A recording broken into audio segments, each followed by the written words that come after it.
On the occasion of the birth anniversary of Lord Nishadraj Guha, Chief Minister Yogi Adityanath inaugurated an exhibition based on the stories related to Lord Sri Ram and King Nishad, as well as One District One Product (OTOP). On the occasion, Chief Minister also inaugurated 181 development projects worth rupees 579 crores in Prayagraj. Let's have a look. Sanjay Gupta ji, जिलाध्यक्ष यमुना पार श्री राजेश शुक्ला जी, माननीय विधायक दीपक पटेल जी, आज के इस कार्यक्रम में उपस्थित राष्ट्रीय रामायण मेला समिति के अध्यक्ष डॉक्टर बालकृष्ण पांडे जी, उमेश चंद द्विवेदी जी, जयप्रकाश निषाद जी, श्रवण निषाद जी, अनिल कुमार त्रिपाठी जी और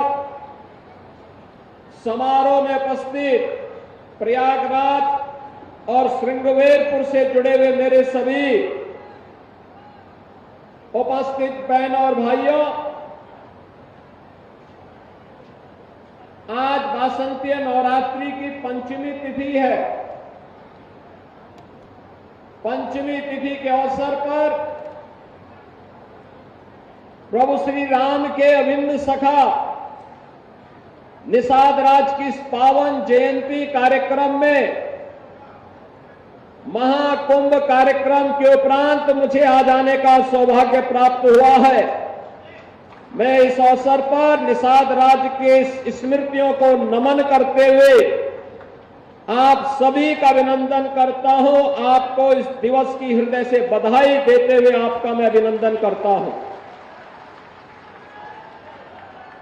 बहनों और भाइयों, हम लोग भारत के इतिहास की इस भूमि पर खड़े हैं।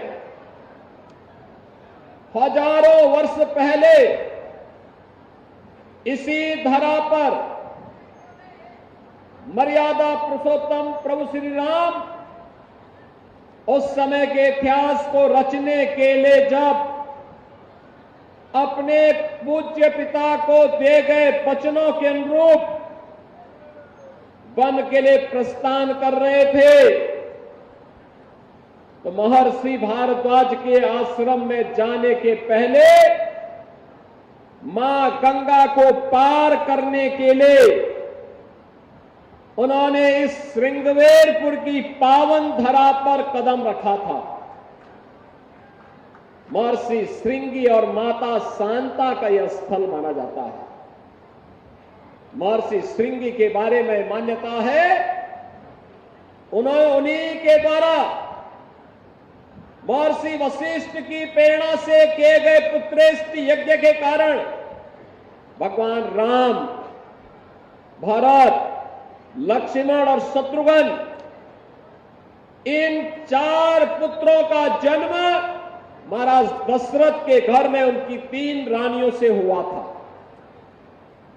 और माता शांता के बारे में मान्यता है कि भगवान राम की बड़ी बहन के रूप में उनको मान्यता मिलती है। बहन और भाइयों, इतिहास की इस पवित्र भूमि पर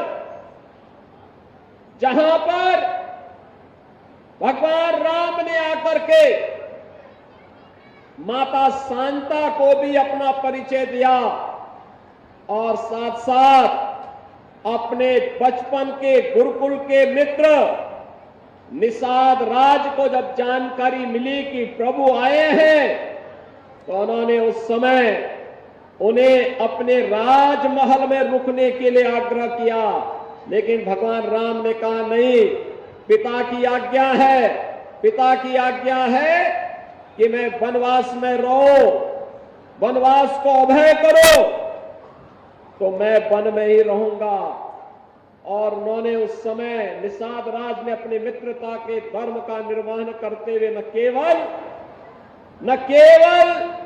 यहां पे मां गंगा को पार कराने में उनका योगदान किया था, बल्कि महर्षि भारद्वाज के आश्रम तक साथ लेकर के गए। फिर मां यमुना को भी पार करा करके चित्रकूट तक पहुंचाने में सहयोग किया था। बहनों और भाइयों, मित्रता का यह अद्भुत संगम आज फिर देखने को मिल रहा है। इतिहास दोहरा रहा है और इतिहास से दोहरा रहा है कि जो मित्रता भगवान राम और निषाद राज के उस समय थी, वही तो मित्रता भारतीय जनता पार्टी और निषाद राज पार्टी की इस समय देखने को मिल रही है। यह मित्रता वही है। अभी मैं मंच पर